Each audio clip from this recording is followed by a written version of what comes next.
সম্মানিত দর্শকবৃন্দ, আসসালামু আলাইকুম ওয়ারহমাতুল্লাহি ওয়াবারাকাতুহু।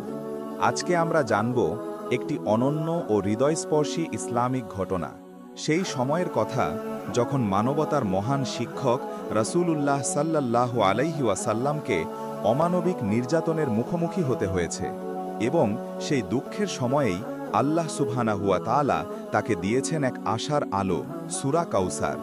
এই ঘটনা শুধু ইতিহাস নয়, এটি আমাদের জীবনের জন্য একটি বড় শিক্ষা, ধৈর্যের পরীক্ষা ও আল্লাহর পক্ষ থেকে প্রদত্ত সান্ত্বনার বার্তা।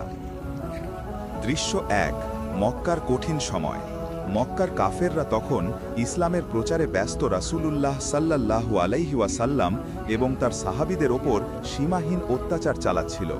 একের পর এক মুসলমানদেরকে শারীরিক ও মানসিক নির্যাতনের মাধ্যমে ইসলামের পথ থেকে সরিয়ে দেওয়ার চেষ্টা করা হচ্ছিল।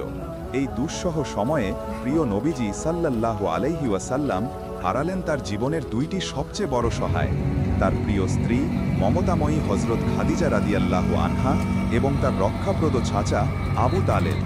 এই বছরটি ইসলামী ইতিহাসে আমুল হুজন অর্থাৎ দুঃখের বছর নামে পরিচিত।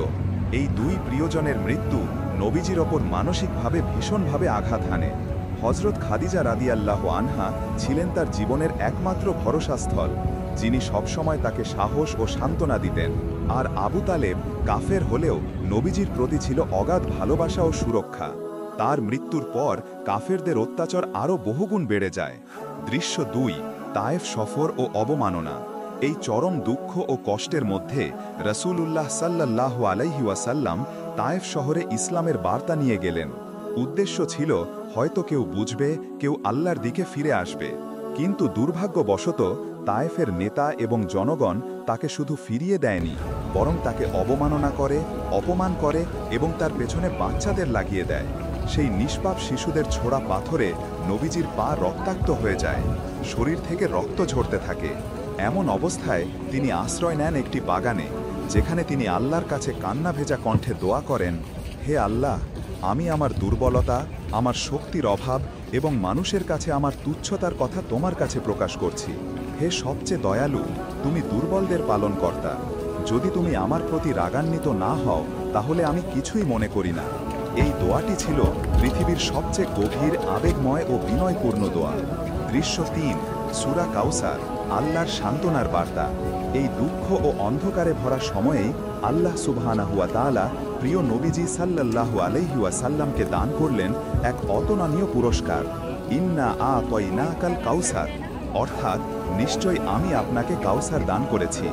ফসল্লি লিরব্বিকা ওয়ানহার, অর্থাৎ তাহলে আপনি আপনার প্রতিপালকের জন্য সালাত আদায় করুন এবং কুরবানি করুন। ইন্না শানিআকা হুয়াল আবতার, অর্থাৎ নিশ্চয় আপনার শত্রুই নিঃসন্তান এবং নিশ্চিহ্ন হবে। কাফেররা বলতো মুহাম্মাদের কোনো ছেলে নেই, তিনি নিঃশেষ হয়ে যাবেন, কারণ তার পুত্ররা ছোটবেলায় মৃত্যুবরণ করেন। তারা ব্যঙ্গ করে তাকে বলতো আবতার, যার বংশ নেই। কিন্তু আল্লাহ তাআলা সেই ব্যঙ্গকারীদের মুখে কুলু পেটে দিলেন, ঘোষণা দিলেন আপনার শত্রুরাই আসলে নিঃশেষ হবে। দৃশ্য ৪। ইতিহাস সাক্ষী রাখে। আজ পৃথিবীর কোটি কোটি মানুষ সালাত ও সালামের মাধ্যমে প্রিয় নবীজি সাল্লাল্লাহু আলাইহি ওয়াসাল্লামকে শ্রদ্ধা করে। মসজিদের মিনারে, প্রতিটি নামাজে, প্রতিটি ওযুতে, প্রতিটি আজানে উচ্চারিত হয় তার নাম। আর যারা তাকে তুচ্ছ করেছিল, তাদের নাম ইতিহাসও মনে রাখে না। কাউসার শুধু জান্নাতের একটি নদী নয়, এটি ছিল নবীজি সাল্লাল্লাহু আলাইহি ওয়াসাল্লামকে আল্লাহর পক্ষ থেকে এক বিশেষ সান্ত্বনা। শেষ কথা, প্রিয় ভাই ও বোনেরা, এই কাহিনী আমাদের শিক্ষা দেয়, জীবনে যখন দুঃখ আসে, যখন মনে হয় চারপাশ অন্ধকারে ঘেরা, তখনও আল্লাহ তাআলার রহমত ঠিকই আসে। তিনি কাউকে ভুলে যান না। শুধু আমাদের উচিত ধৈর্য ধরা, নামাজ পড়া এবং আল্লাহর ওপর পূর্ণ ভরসা রাখা। আসুন আমরা সবাই জীবনের প্রতিটি চ্যালেঞ্জে কাউসারের মতো আশার আলো খুঁজে নেই।